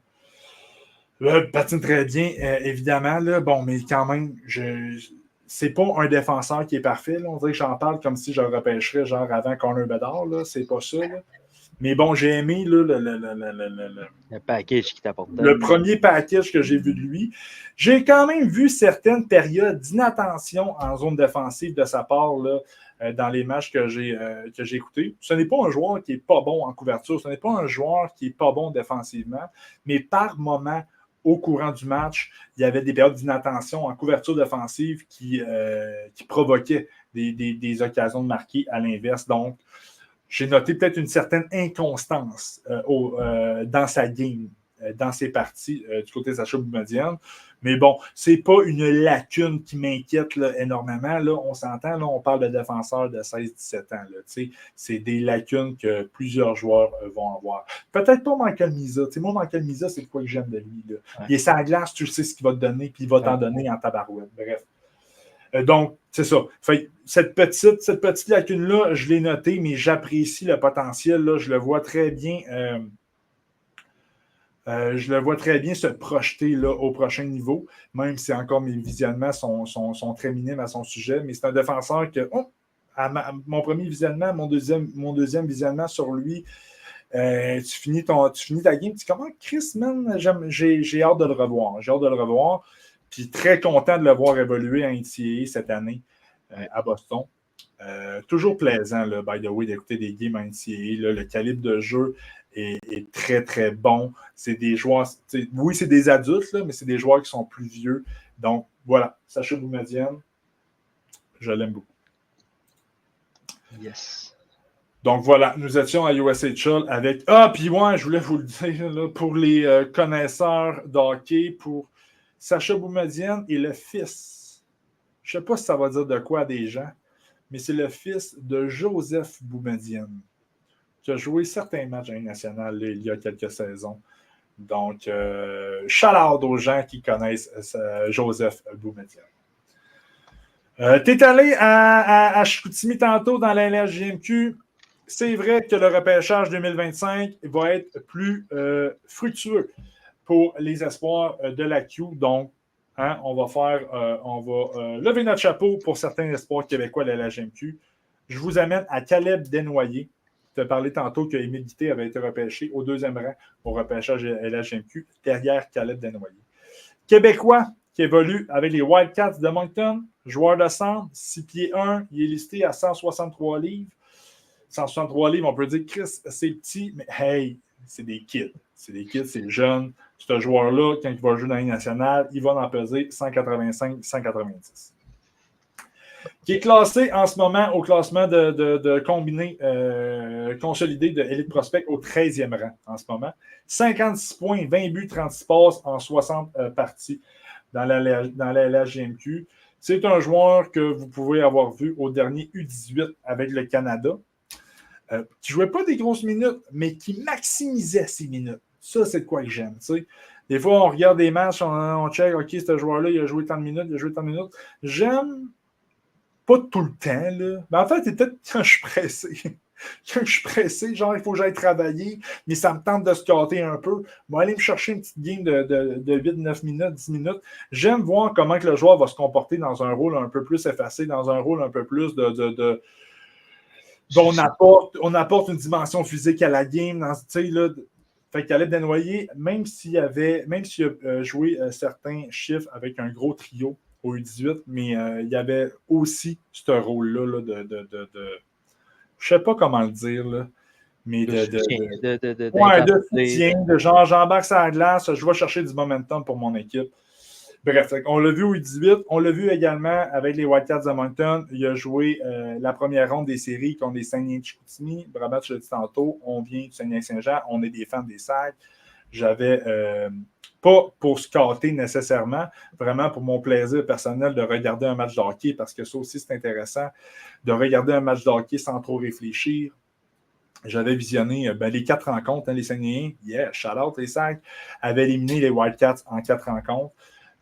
On avait vu Caleb Desnoyers à ce moment-là aussi. Ce que j'aime de Caleb Desnoyers, c'est que c'est la plus belle qualité d'un joueur de hockey, mais qui ne veut pas dire grand-chose également. Mais Caleb Desnoyers, c'est un joueur de hockey. C'est un joueur de hockey. C'est pas le plus gros coup de patin, mais c'est un joueur qui lit le match là, 2-3 fois plus rapide que les joueurs sur la patinoire. Il va anticiper où est-ce que la rondelle va se trouver. Donc, toute cette force-là compense beaucoup pour son manque de vitesse. Puis, je ne suis pas en train de dire que c'est un joueur qui n'est pas rapide, là, mais sa vitesse n'est vraiment pas sa force. Il est bon en anticipation, ça l'amène à couper des jeux, à provoquer des revirements. Puis ça, on l'a vu beaucoup en série contre les Sags. Malgré le fait là, que les Wildcats de Moncton là, sont fait éliminer en 4 matchs, Caleb Desnoyers, je trouvais que c'était le meilleur joueur de l'équipe. Sensiblement à tous les matchs. Puis les Wildcats, malgré l'élimination hâtive, avaient quand même de la qualité là, au sein de leur équipe. Là. Je pense à un Étienne Morin rapidement. C'est un joueur, c'est ça, son anticipation l'amène à être toujours bien positionné. Autant offensivement que défensivement. C'est un joueur. Tu sais, je veux pas le comparer à T.J. Ginla, loin de là. Mais moi, T.J. Ginla, je l'aime parce qu'il coche toutes les cases. Là. Mais Caleb Desnoyers, mes premiers visionnements, c'est qu'il coche toutes les cases. Il n'est pas genre, il n'y a pas une case. Il y a un bon lancer, c'est pas le meilleur lancer. T'sais, on va faire amener un top 5 des meilleurs lancers, repêchage 2025. Caleb Desnoyers ne sera probablement dans aucun top 5, mais il serait peut-être dans tous les top 10. On se comprend? Yes. Donc voilà, je trouve qu'il y a un bon jeu de bâton. C'est un joueur qui va jouer le long des rampes, qui va fighter pour la rondelle. Pas le plus fort physiquement. On va travailler là-dessus. On va manger des épinards, du brocoli, du poulet. On va passer du temps en gymnase. Puis Caleb Desnoyers. Et il y a ce flair-là là, de vouloir aller fighter pour la rondelle. Il va grossir physiquement. Il va s'améliorer dans cette facette-là. Je l'aime beaucoup. Caleb Desnoyers, Wildcats de Moncton. Je l'ai dit au début, il est classé 13e. Yes, sir. Ça fait longtemps là, que je n'ai pas décrit des espoirs. Là. Ça me fait du bien, Asti, là, mais des fois, je pars d'un bord puis de l'autre. Mais bon, j'ai eu beaucoup de plaisir. J'aurais bien des choses à dire, mais à chaque fois, les points que j'ai remarqués, tu as les mêmes. Fait que je ne renchérirai pas pour réenchérir, mais j'aimais clairement le fait qu'il s'adaptait avec les joueurs avec qui il jouait et le rôle qu'il occupait dans les trios où qu'il jouait. Ouais. Non, bon point. Tu sais, t'en as un peu parlé tantôt. Caleb Desnoyers, c'est un jeune joueur, 16 ans. Jouait sur le gros trio à Moncton, jouait des grosses minutes. Jouait contre le meilleur trio des Saguenay-Chicoutimi également, qui était une belle unité. De se défendre à travers tout ça. Tu sais, oui, les Wildcats ont perdu en 4 matchs, mais Caleb Desnoyers était très peu sur la patinoire pour les buts adverses. Bref, là, ouais. J'aime vraiment là, sa game complète. Là, elle m'attire beaucoup, beaucoup, beaucoup. Mais en fait, c'est ça. Sur les 5 joueurs que je vous présente, il y en a 4 sur 5 que j'aime bien gros. J'ai vraiment hâte de vous parler de mon dernier. Mais le troisième que je vais te parler, c'est un joueur que tu connais beaucoup aussi. Tu n'en as pas parlé là, mais je sais que tu connais beaucoup. Je vous amène à Brandon, dans l'excitante ville de Brandon, chez les Wake Kings, Roger McQueen. Ouais. Roger McQueen, un attaquant de 6 pieds 5, 190 livres. Il a joué quelques matchs au U18 au dernier championnat mondial U18, où le Canada a remporté la médaille d'or. On se rappelle, très beau souvenir. Merci, Trevor Connolly. Et merci, T.J. Ginla, parce que t'es le meilleur. C'est ça. McQueen, on l'a vu un peu au U18. L'année passée, à Brandon, 51 points en 53 matchs, 21 goals. Il a joué des grosses séries, là, malgré qu'il a seulement joué 4 matchs, 4 buts, une passe. En ce moment, il est classé 6e. C'est un espoir de très, très, très, très, très, très grande qualité. Roger McQueen. Vous, si vous commencez à me connaître, si vous me connaissez un petit peu plus, mais vous le savez que j'aime les gros joueurs qui patinent bien. Je n'aime pas Gabriel Eliasson, mais j'aime les gros joueurs qui patinent bien. Puis moi, Roger McQueen, je le trouve trippant. Je le trouve vraiment trippant. C'est un package qui m'allume bien gros. Puis c'est un package qui allume, qui va allumer et qui allume déjà beaucoup les 32 équipes de la Ligue nationale. Là. C'est sûr. Je crois. Je le vois un peu, là. Simon embarque pas dans une comparaison trop. Mais bon, je veux le dire, je vais le dire. Il me fait penser à Kaden Lidstrom, mais avec un dos en santé, espérons-le. Mais c'est un gros bonhomme, patine très bien, des très bonnes mains. Tu sais, là, pour un gros bonhomme, il y a des qualités que peu de gros bonhommes ont à son âge. Je le trouve bon en espace restreint avec ses mains, je le trouve excellent. Il est méchant également. Il va donner des grosses mises en échec, soit pour séparer le porteur de la rondelle, mais oui aussi pour... il va donner des mises en échec qui va te faire se lever de ton siège, puis tu vas wow, OK, genre, l'autre joueur, es-tu correct? Ça, c'est Roger McQueen. Évidemment, un gars de 6 pieds 5, la protection de rondelle, on dirait que c'est automatiquement une force, mais protection de rondelle, ajoute ça avec une bonne paire de mains. Là, je pense que je me sens enflammé, puis j'ai dit qu'il patinait très bien. Là. Tu sais, je veux dire, pour un gros bonhomme, il patine bien. C'est ça, merci. Pour un gros bonhomme, je dirais qu'il patine très bien. Fait puis le coup de patin, c'est quelque chose que tu travailles, c'est quelque chose que tu améliores.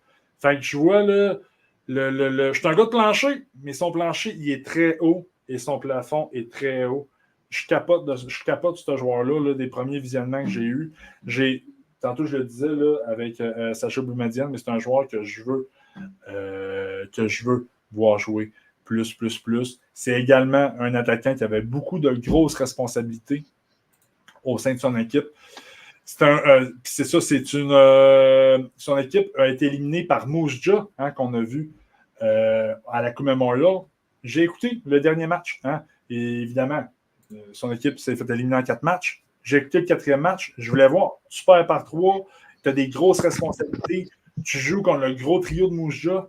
On peut se rappeler c'était qui, le gros trio de Moose Jaw? On avait un Savoy. Non, mais je pense que Savoy ne jouait pas sur le premier trio. En tout cas, whatever. Mais tu sais, il jouait contre des Savoy, des Furcus, des Jagger, puis il était capable. C'est sûr que, bon, tu vas voir ses stats, tu le vois qu'il finit la game avec un -4. Mais pour vrai, le différentiel, c'est à faire attention. Là. Il était capable de contenir ce gros trio-là. C'est un match où oui, il nous a démontré certains aspects de sa game offensive, mais c'est un match que Brandon se défendait beaucoup et je trouvais que Roger McQueen le faisait très bien. Quand il récupère la rondelle dans sa zone, il niaise pas avec le puck. C'est la première passe, on sort du territoire rapidement. Bref, j'ai beaucoup de difficultés à trouver une lacune à ce joueur-là au moment où on se parle. Donc, Roger McQueen, espoir que j'aime beaucoup. Ouais, je suis un peu du même avis que toi, puis je vois, on dirait qu'il y a beaucoup de styles de joueurs qui pourraient devenir, mettons. Ouais. Il pourrait se mettre dans beaucoup de chaises puis être bon. On a un auditeur qui dit que c'est une coche en bas de Lidstrom. Ça, bon, on va s'en reparler encore un petit peu, quand l'évaluation.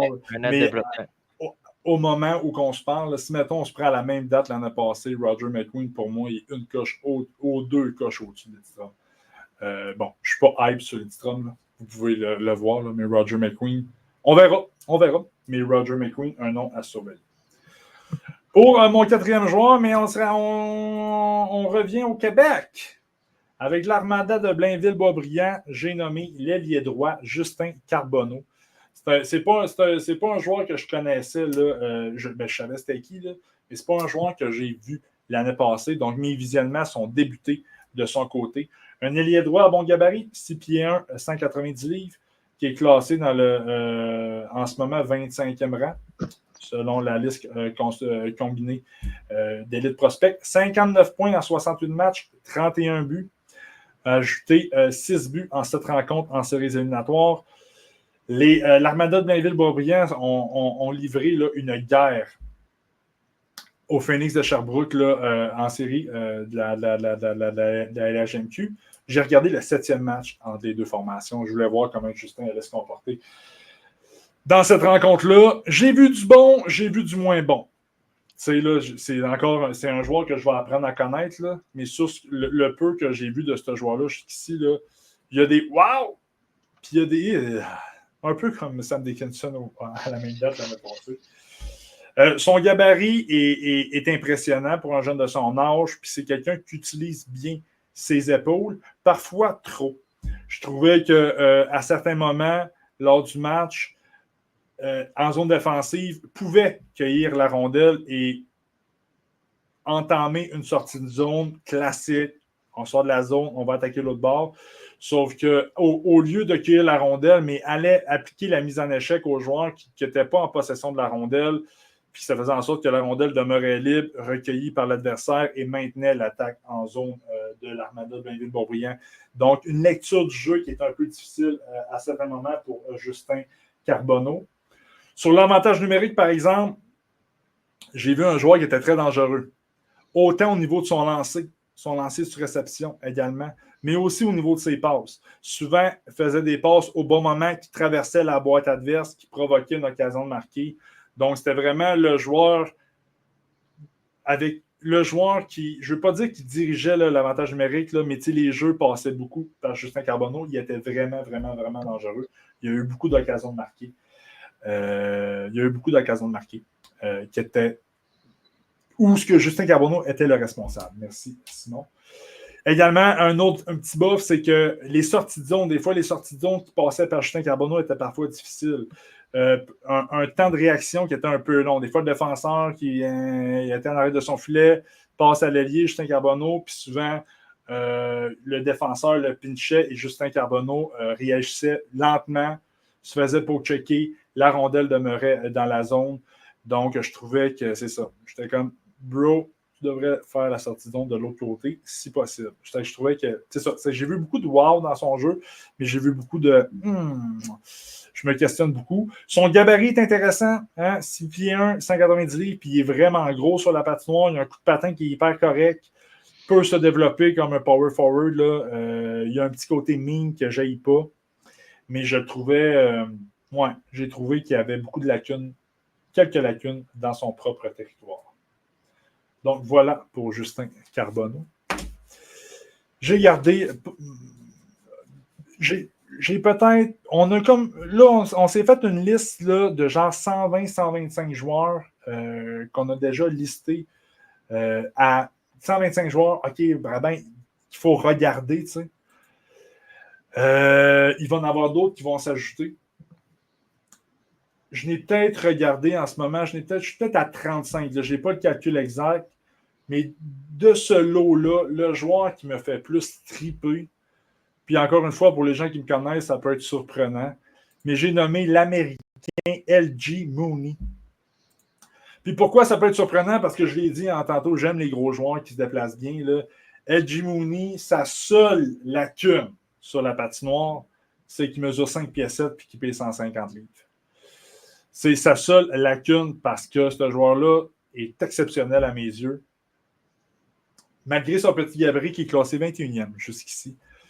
LG Mooney qui a joué la dernière saison au sein du programme américain, mais dans l'équipe U17.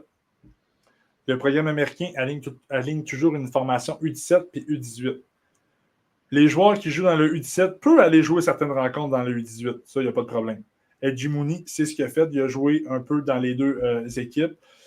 Puis au dernier U18, championnat mondial U18, la formation américaine aligne toujours leur équipe U18. Là. Ils ont fait une place à LG Mooney dans cette formation-là au détriment de joueurs qui étaient réguliers au sein du U18. C'est pour vous montrer à quel point il a connu une bonne saison, LG Mooney. Ce n'est pas nécessairement des statistiques qui sont très impressionnantes. Là. Avec les U17, 33 points en 41 matchs, 41 buts. Mais tu regardes ce joueur-là et tu veux en voir plus, et tu veux en voir plus, et tu veux en voir plus. Premièrement, c'est une fusée sur la patinoire. Hein? Probablement, il y a un moment donné, si on fait le top 5 des joueurs les plus rapides, je n'ai pas encore vu tout le monde, fait que je ne veux pas, mais ça se peut très bien qu'il se retrouve au sein du top 5. Il est très rapide, il est très explosif. On ajoute à ça un petit joueur qui a énormément de chiens. Sur la rondelle, là, il attaque la rondelle, même si l'autre joueur, c'est un défenseur de 6 pieds 4, 200 livres, Edgy Mooney va y aller. Ne gagnera pas toujours ses batailles, mais va y aller, va déranger l'adversaire. C'est un joueur qui est très intense, qui est très agressif. Il n'est pas agressif, là, indiscipliné, il est agressif sur la rondelle. J'adore ça. Puis j'ai aimé, tantôt on en parlait un petit peu, des joueurs qui ne jouent pas beaucoup de minutes. Au dernier 18, Edgy Mooney jouait un 11 minutes, un 12 minutes, mais c'était un 10 minutes, un 11 minutes qui était très efficace, qui était très intéressant. Il jouait son rôle à merveille, dérangeait l'adversaire, puis utilisait sa vitesse. Puis tu sais, je pense que, bon, on en parlait, là, on peut parler de Charlie Elick. Le Canada avait quand même certains défenseurs où ce que la rapidité n'était absente. Pas leur force. Je dirais pas absente. Je te trouve sévère. N'était pas absente, mais je dirais que la vitesse n'était pas leur force. Edgy Mooney, là, il y avait un petit jeu là, qu'il faisait beaucoup avec son trio. C'était très simple. On s'arrange pour qu'un ailier aille la rondelle en zone neutre. Edgy Mooney fly très rapidement, reçoit la rondelle entre la ligne rouge et la ligne bleue adverse, reçoit la rondelle suite à une belle passe précise, prenait les défenseurs de vitesse, passait entre les deux défenseurs avec une facilité déconcertante. Là. C'est incroyable comment ce joueur-là est rapide. Allait attaquer de filet, provoquait des occasions de marquer.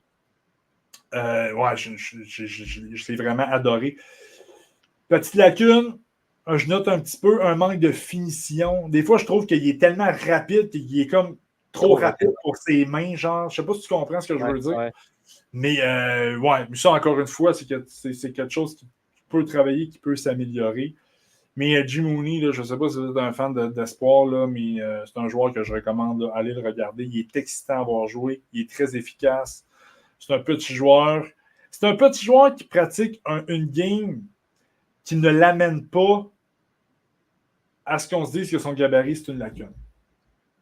Ceci étant dit, Colin, t'es 5 pieds 7, t'es 150 livres, là, c'est sûr que la projection est difficile. D'où son rang qui est en ce moment 21e. Sauf qu'un 5 pieds 7, 150 livres, t'es classé en première ronde, c'est parce que tu fais beaucoup de choses de bien sur la patinoire. Donc, c'est important pour moi de vous parler d'Edgy Mooney en dernier parce qu'en ce moment, notre scouting est encore très embryonnaire 2025, mais c'est le joueur qui me fait le plus triper. C'est pas nécessairement le joueur que je ne mettrai pas numéro 1. Là. J'ai encore James Hagan numéro 1, j'ai encore Porter Martin numéro 2 en ce moment, mais c'est le joueur qui est le plus tripant, qui est le plus plaisant à regarder. Donc, je vous invite à regarder Edgy Mooney. Il devrait jouer le programme américain U18 là, cette année. Donc, on ne le verra pas au Linka Gretzky, mais on va le voir au U18 à la fin de l'année. Puis ça va être un joueur qui va être phénoménal. Petit Astérix, t'avais-tu vu qu'il s'est déjà aligné avec une université dans NCAA l'autre année d'après? Il s'est aligné avec, je l'ai ici. Minnesota. Ouais, l'université de Minnesota. C'est ça. C'est ça qu'il va jouer, c'est ça. Il va jouer son... Tu sais, puis jouer rapidement, là, malgré le fait qu'il y avait un temps de jeu limité là, au dernier U18. 6 points en 7 matchs quand même.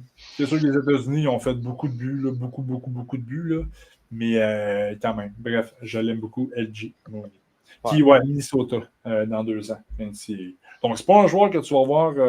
J'aimerais ça, par exemple, le voir sortir en première ronde. Il y a quelque chose qui m'allumerait. Là. Ouais, mais ça voudrait dire que les petits joueurs ont leur place encore aussi. Là. Ouais, les petits attaquants, je pense qu'ils ont encore leur place. Mais il y en a. Il glisse tout le temps un peu plus loin. Là. C'est ça ouais, c'est ça. Ouais. Tu sais, puis on l'a vu, là, on a quand même. Tu sais, je sais que toi, t'aimais beaucoup Oscar Violette. Puis c'est bien correct que tu l'aimes, mais tu sais, c'est un petit joueur qui est vraiment, vraiment tard. Teddy Stiga qu'on avait clairement en première ronde, les deux. C'est pas un joueur qu'on se sera ostiné genre dans notre War Room, ça, Teddy Stiga, mais qui est sorti quand même tardivement en deuxième ronde, 55e. Ouais. On parle de Luc Misa, que moi, je suis pas hype dessus, mais je pense que je suis pas hype parce que justement, il était vraiment minuscule, puis j'ai pas eu vraiment de wow, mais qu'il y a quand même un espoir qui était C'est un espoir qui est très talentueux, qui est sorti très tardivement. C'est ça. Si je vois Jim Mooney sortir en. C'est qui le dernier, genre, minuscule joueur qui est sorti en première ronde NHL? Là? Je sais pas. Tu sais, il y a Cole Caulfield là, dans le temps, là, mais moi, il a sorti, je ne sais pas à quel point il est petit, mais il a sorti Oliver Moore. Je ne sais pas si Oliver Moore était tant petit que ça. Mais ça, Moore, il devait être un 5 et 9 peut-être. Ouais, non, Oliver Moore est un peu plus gros, mais ouais, je comprends ce qu'il veut dire. Puis, ouais, Oliver Moore, en ce moment, il est listé 5 et 11, il a grossi avec les années, mais je comprends où il veut aller. C'est vrai que ouais, c'est vrai qu'Oliver Moore, ouais, c'est vrai qu'au même âge, ils me font ça peut être également. Ouais. Ouais, Oliver Moore qui était extrêmement responsable défensivement, peut-être un petit peu plus que Mooney. Là. Mais Moore, il disait Moore patinait aussi trop vite pour ses mains. Ah, dans ce sens-là, ouais. Oh, oui. Ouais. Dans ce sens-là, je suis très d'accord avec lui. Donc, 1 heure, t'avais-tu quelque chose à rajouter avant de terminer? Non, moi, je te dirais que ce que j'avais sur Jim Mooney, c'était un peu vitesse, accélération, vitesse, accélération, vitesse, accélération. Ah ouais. C'était vraiment. Ses replis défensifs étaient autant rapides que son échec avant. C'est de valeur qu'encore, tu sais, ça arrive quelquefois qu'on dit c'est de valeur un peu à l'Alexander Zetterberg. C'est de valeur qui mesure 5 pieds 7. Mais c'est vrai, tantôt on parlait des petits joueurs, Alexander Zetterberg, qu'on l'a vu au dernier 18, que c'était clairement le joueur le plus talentueux de cette équipe-là, puis je suis à l'aise de dire ça. Puis dans ce groupe-là, il y avait des Melvin Fernstrom, il y avait des Lucas Patterson, il y avait des Salin Wallenius en arrière, des Alphonse Frey, puis Zetterberg, il ne s'est pas fait repêcher. Ouais, j'aime ça. Puis j'aime un peu la comparaison. Edgy Mooney, il est peut-être. Ben, j'aime la comparaison. Edgy Mooney, il y a peut-être moins de skills, il y a plus de chiens. Je pense que Mooney est plus rapide aussi.